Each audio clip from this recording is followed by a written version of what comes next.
या अत्यंत महत्त्वाच्या, मी त्याला ऐतिहासिक म्हणतो, अशा पुस्तकाच्या प्रकाशन समारंभाचे तितकेच तोलामोलाचे अध्यक्ष आणि मला आनंद आहे की ते माझे स्नेही सन्माननीय प्रवीणजी दीक्षित, व्यासपीठावरचे सर्व स्नेही, मला ज्याच्याबद्दल +1 असा आनंद आहे की हे पुस्तक भरत अमदापुरे यांनी लिहिलं, असे तरुण आणि ताकदीचे लेखक. आणि मला विश्वास आहे की आपण जमलेले सगळे एका घरातले, एका विचाराचे, आता त्यात कोणी माओवादी येऊन बसले असले तर माहिती नाही मला, ते मगाशी इथे एक वावरत होते. सर्व माता पिता आणि बंधू भगिनींनो, मला विशेष वाटलं की आपण कार्यक्रमाची सुरुवात राज्यघटनेच्या सरनाम्याच्या उच्चाराने केली. त्याच वेळी मला वाटलं की ते ऐकायला जावेद अख्तर उपस्थित पाहिजे होते.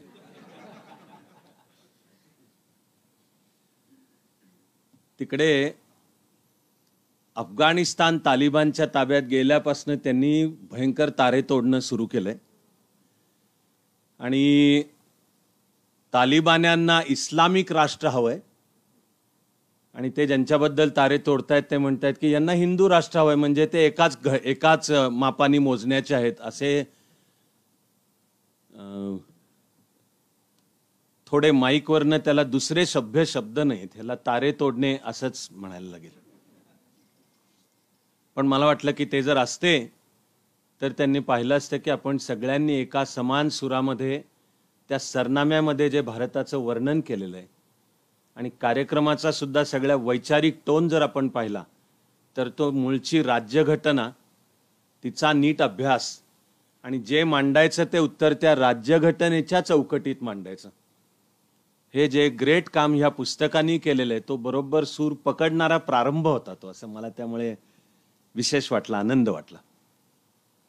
अर्थातच पुस्तकाच्या प्रकाशनाला उपस्थित राहायला मलाही नेहमी आनंद वाटतो.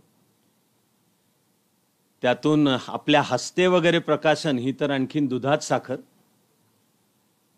त्याचं अर्थातच एक अत्यंत महत्त्वाचं कारण म्हणजे आपल्याला त्या पुस्तकाची एक प्रत आधी मिळते.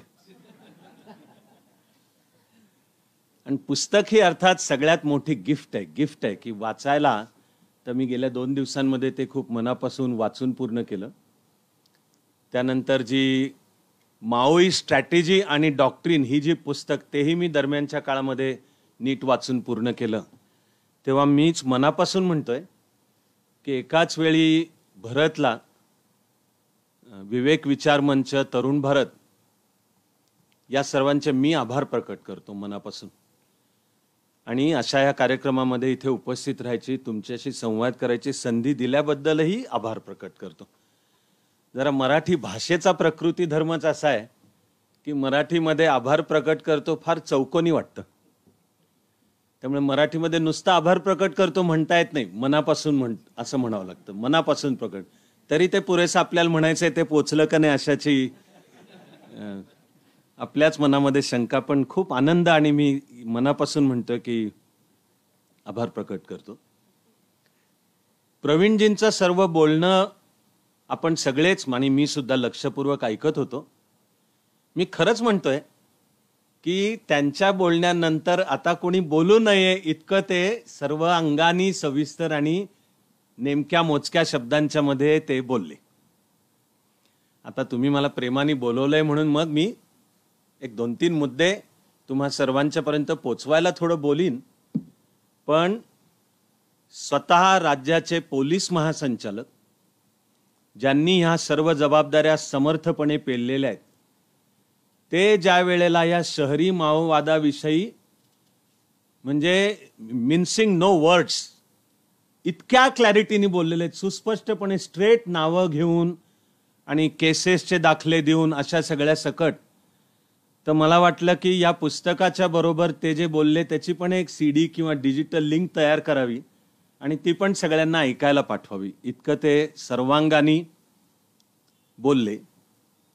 आता मग मी प्रयत्न करणार आहे की पुन्हा तेच मुद्दे न म्हणता एक त्या निमित्ताने माझ्या मनात जे दुसरे 2-3 सहज मुद्दे आहेत की आपल्याला ही छोटीशी संधी आहे त्या निमित्ताने कानावर घालावेत, तेव्हा मी त्यांच्या सर्व मुद्द्यांना माझंही एक कार्यकर्ता म्हणून अनुमोदन व्यक्त करतो. खरंच पुस्तक अतिशय उत्तम झालंय. त्याची जी युक्तिवादाची लाईन आहे संपूर्ण पुस्तकाची ही एकदम शास्त्रशुद्ध, भाषांतर, न्यायालयाच्या निकालांचं भाषांतर सुद्धा समर्थपणे झालेलं आहे.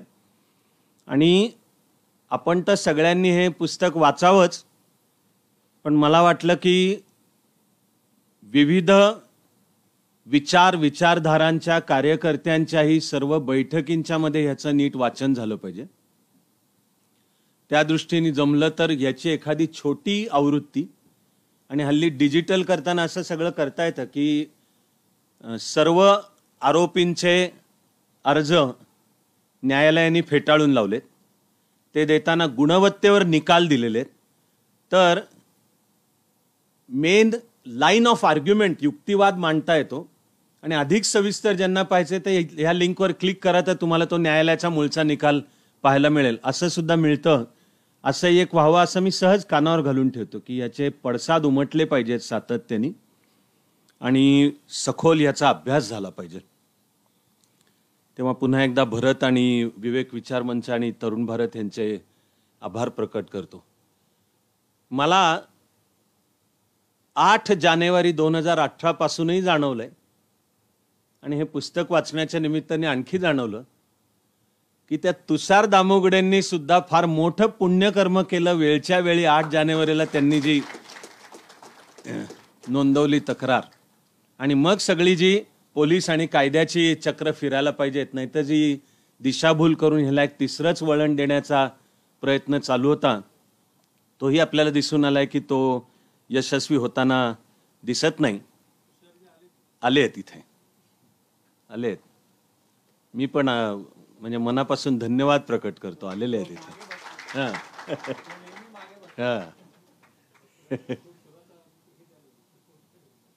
वा. त्या क्रांती घडवण्याचं माओइस्ट टेक्निक काय ह्याचा सुद्धा आपण सगळ्यांनीच आणि कार्यकर्त्यांनी जरा मुळातूनही अभ्यास करायला पाहिजे. दीक्षित साहेबांनी सांगितलं तसं त्यांच्या त्या मूळ पुस्तिकेमध्ये मुख्यतः डोंगराळ भाग, जंगल, दुर्लक्षित भाग आणि समाजातले सुद्धा असले तर आधी वंचित घटक की ज्यांच्यामधली अन्यायाची भावना पेटवून त्यांना संघटित करून हिंसेच्या रस्त्याला नेता येईल असं एक बॅटल फ्रंट. पण त्याच्याच बरोबरीने विचारधारा, शिक्षण, मीडिया, कला, आर्टचं जग, मग नाट्य असेल, चित्रपटसृष्टी असेल, या सगळ्यामध्ये पण इन्फिल्ट्रेशन, भरती करत हे दोन्ही एकमेकाच्या मेळाने पुढे कसं सरकवायचं असं त्या मूळ पुस्तिकेत आहे. आणि अर्थातच त्याला नाव पीपल्स वॉर असं आहे. आणि माओच्या नेतृत्वाखाली चीनमध्ये जी क्रांती झाली तिचा थोडा जर अभ्यास केला तर दिसेल की नक्षलवादी ते टेक्निक 100% तसंच्या तसं आता भारतामध्ये प्रत्यक्षामध्ये आणण्याचाच प्रयत्न करतायत. ते आपण ह्या कोरेगाव भीमाच्या निमित्ताने आपण पाहिलं. एका बाजूला या सगळ्या प्रयत्नांना प्रशासकीय उत्तर पण पाहिजे, त्याच वेळी दुसऱ्या बाजूला हे जे वंचित घटक जे आपलेच बांधव आहेत त्यांना पण विकासामध्ये सामील करून घेत, स्टेक त्यांच्या विकासामध्ये. आणि दीक्षित साहेबांनी ऑलरेडी सांगितलं की माओवाद्यांचा त्याला विरोध असतो, कारण त्यांना माहिती आहे की विकासाची चक्र जर चालली आणि त्या प्रवाहामध्ये हे घटक सामील झाले तर नक्षलवाद्यांना कोणी विचारणार नाही, त्यामुळे ते विकासाचे प्रकल्प तिथे होऊ देत नाहीत. पण असं विकासामध्ये त्यांना सामील करून घेणे हेही पाहिजे. तितकंच महत्वाचं आहे की या मार्क्सवाद लेनिनवाद याला एक समर्थ वैचारिक उत्तर सुद्धा समोर यायला पाहिजे. आणि मला वाटलं की ते वैचारिक उत्तर राज्यघटनेमध्ये आहे.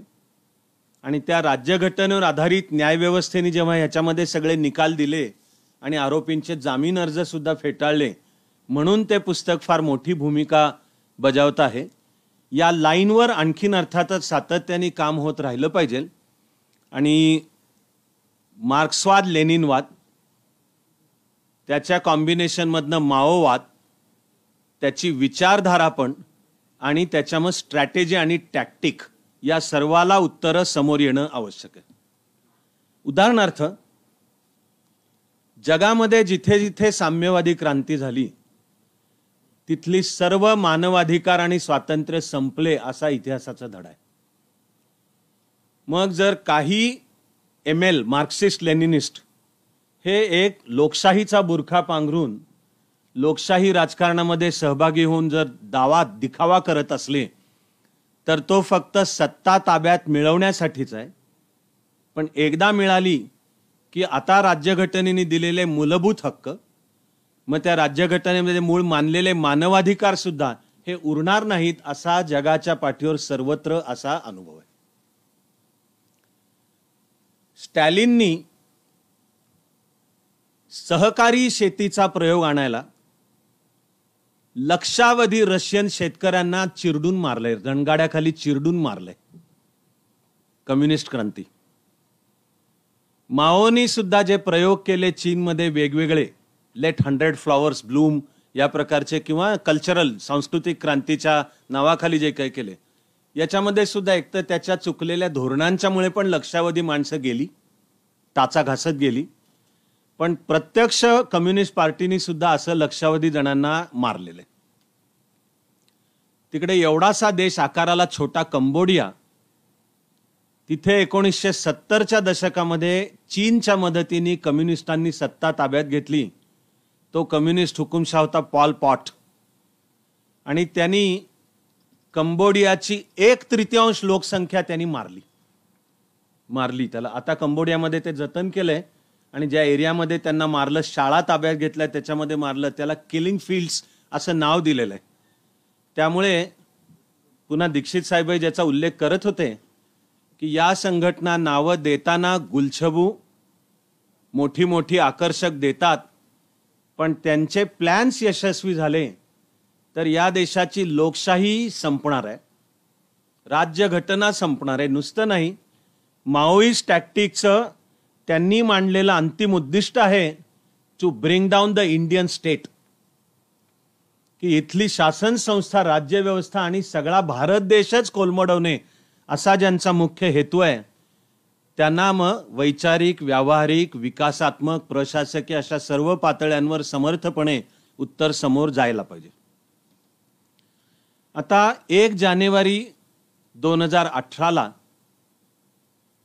महाराष्ट्राने आणि देशाने सुद्धा आपल्या दुर्दैवाचे दशावतार पाहिले असं मी म्हणेन. जे विषाचं बीज 200 वर्षापूर्वी ब्रिटिशांनी पेरलं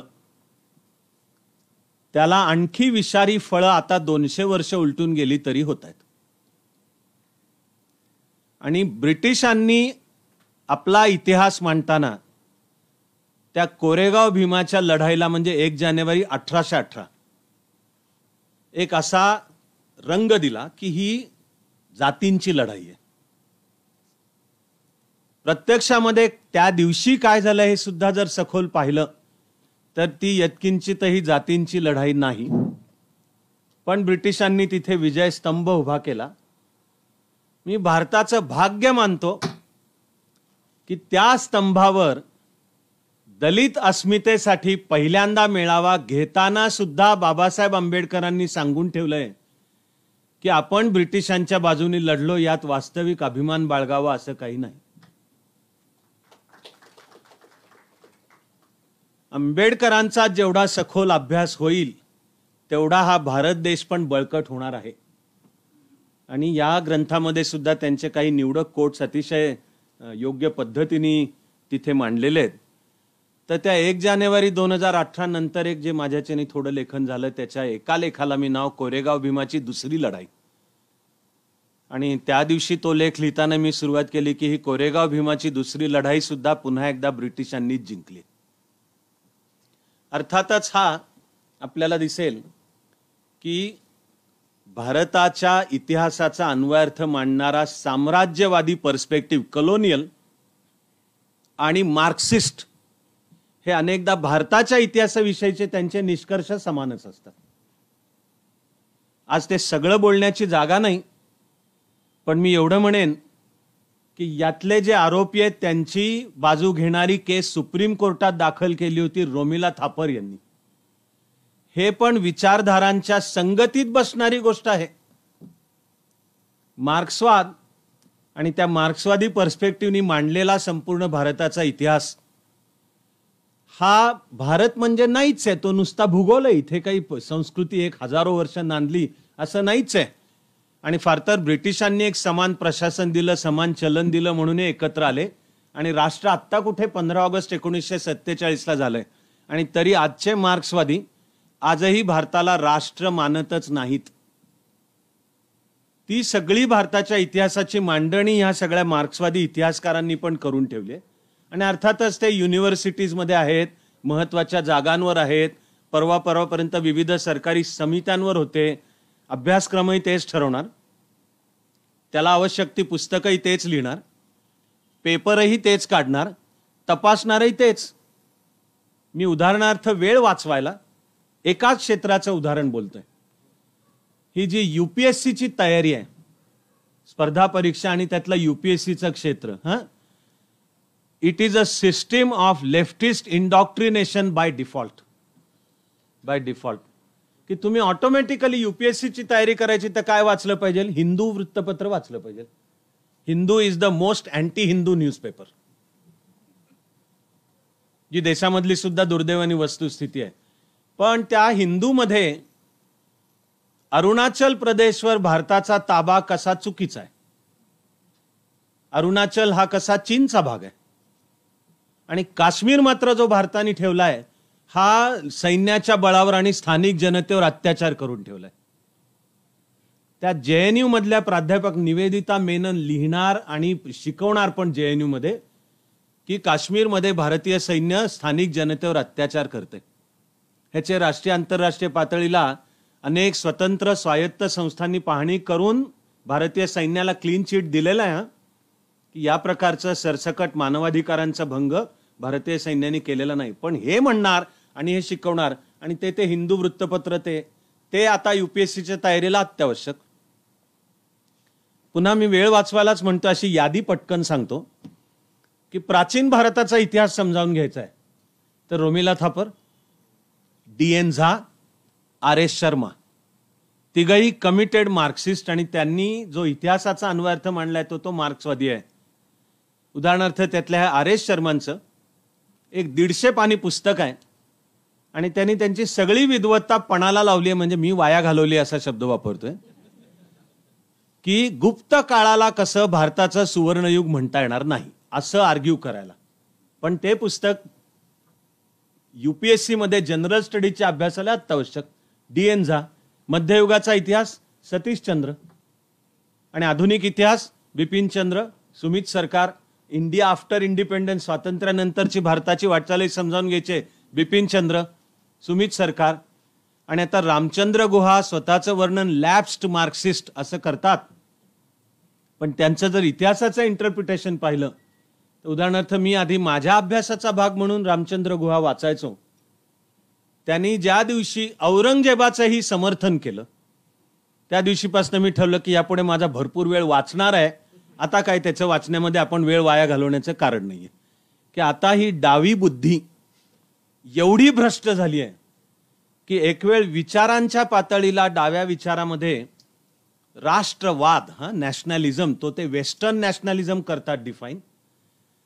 त्याला बुर्ज्वा म्हणजे मध्यमवर्गीय आणि बुरसटलेली विचारसरणी म्हटलंय. ठीक आहे, विचारांचे मतभेद आपण समजू शकतो, पण आता तुमची वाटचाल टिपू सुलतानचं उदात्तीकरण करा, औरंगजेबाचं उदात्तीकरण करा, आणि त्याला अर्थातच इंटरनॅशनल लॉबीज पण त्याच्या पाठीशी आहेत. मीडियाच्या इथल्या पण आहेत, आणि इकॉनॉमिस्ट हे साप्ताहिक, न्यूयॉर्क टाइम्स, आणि तिकडे बसून भारताच्या इतिहासाच्या अभ्यासक म्हणवणाऱ्या ऑद्री त्रुस्के किंवा वेंडी डॉनिजर हा संस्कृतचा अभ्यासाचा दावा करणारा पण सगळं विकृत करून मांडणारा शेल्डन पोलॅक, या राष्ट्रीय आणि आंतरराष्ट्रीय लॉबीज आहेत की ज्यांचं काम आहे विचारांच्या पातळीला भारतीय संस्कृतीच तोडून काढायची. मला जवळजवळ खात्री आहे की विशेषतः तुमच्यातल्या तर बहुसंख्य जणांना तिकडे अमेरिकेतल्या विद्यापीठामध्ये आत्ता 11 सप्टेंबरला म्हणजे 20 वर्ष पूर्ण होताना परिषद कशावर झाली तर तिचं नाव होतं डिसमॅन्टलिंग ग्लोबल हिंदुत्व. 9/11 जगामध्ये इस्लामिक दहशतवाद थैमान घालतोय. तो भयानक आहे, तो अतिशय आक्रमक आहे आणि तो उद्या तुमच्या माझ्या घरापर्यंत सुद्धा पोहोचणार आहे. आणि तिकडे अमेरिका त्याच्याशी 20 वर्ष लढून पराभूत होऊन परत जावं लागतंय. आणि यांना विषय तिथे काय सुचतोय तर ह्या सगळ्या लॉबीज आहेत या काम करणाऱ्या आणि त्यांची अर्थातच राष्ट्रीय आंतरराष्ट्रीय काही उद्दिष्ट ठरलेली आहेत. त्यामध्ये हे डावे सगळे आणि आता इस्लामिक त्याला आता विचारवंत म्हणा कार्यकर्ते यांची सुद्धा मिलीभगत आहे. भरतनी पुस्तकामध्ये मांडलंय की या नक्षलवाद्यांचे कॉन्टॅक्ट काश्मीरमधल्या दहशतवाद्यांशी आहेत आणि ते वेळोवेळी तिथे प्रवास करतात. तर ते थेट कॉन्टॅक्ट्स आहेत असं नाही आहे. हे जे भारताविरुद्धचं षडयंत्र आहे ज्याला इथे देशांतर्गत नक्षलवादी आणि इस्लामिक दहशतवादी त्यांच्यामध्ये पण श्रमविभाजन आहे की नक्षलवादी मुख्यतः ग्रामीण डोंगराळ जंगलाच्या भागांमध्ये काम करतील तर इस्लामिक दहशतवाद्यांनी इथे शहरी भागांच्या मध्ये बरं. आणि मग आता आंतरराष्ट्रीय पातळीला यांच्या पाठीशी चीन आणि पाकिस्तान आहे. हे सेल्फ एक्सप्लेनेटरी आहे. ते चीन आणि पाकिस्तान आता एकमेकांचे ऑल वेदर फ्रेंड्स. आणि नुकतीच झालेली तिकडे अफगाणिस्तान तालिबानला जो हँडओव्हर केला, मी त्याला शब्द it is not that Taliban took over Afghanistan, America handed over Afghanistan to Taliban. ही अभद्र युती हे देशाकरताचं निश्चितपणे प्रचंड मोठं संकट आहे. मी जाता जाता कानावर घालतो एक अमेरिकन आणि तोही CIA मध्ये काम केलेला चायना स्पेशालिस्ट आहे मायकेल पिल्सबरी. याचं 100 इयर मॅरेथॉन नावाचं पुस्तक आहे. आपण सगळ्यांनी ते मुळातूनही वाचलं पाहिजे आणि अर्थातच त्याचं भारतीय भाषांमध्ये भाषांतर झालं पाहिजे. आणि सगळे विशेषतः देशाचे पॉलिसी मेकर्स यांनी सगळ्यांनी चिनी टॅक्टिक्स समजावून घ्यायला ते नीट वाचलं पाहिजे. 100 इयर मॅरेथॉन तो 100 वर्षाचा अपेक्षित काळ आहे. 1949 ते 2048 म्हणजे चिनी क्रांतीची 100 वर्ष. आणि या 100 वर्षांमध्ये अमेरिकेला रिप्लेस करून तिच्या जागी चायना डॉमिनेटेड वर्ल्ड ऑर्डर कशी निर्माण करायची अशी चिनी दस्तावेज आहे. त्याच्या बेसिसवर त्यांनी हे पुस्तक लिहिलंय आणि तो त्यामध्ये सांगतो की विविध देशांच्या मध्ये अंतर्गत इन्फिल्ट्रेशन करून त्यांच्या मीडियामध्ये त्यांच्या मी म्हटलो तसं कला जगतामध्ये नाट्यसृष्टीमध्ये साहित्यसृष्टीमध्ये हे क्रांतीच्या नावाखाली विचार पेरून आधी ते भुसभुशीत कसं करायचं हे चिनी टॅक्टिक आहे. म्हणजे माओवादी भारतामध्ये जे युद्धाचं तंत्र वापरतात ते तर सरळ सरळ माओच्या रेड बुक मधलंच आहे. त्यांना फंडिंग चीनकडून आहे, त्यांचं प्रशिक्षण चीनमध्ये होतं आणि वापरतात त्या स्ट्रॅटेजीज टॅक्टिक अगदी IED सकट. IEDला प्रचंड ट्रेनिंग लागतं, एक्सप्लोजिव्ह डिव्हाइस.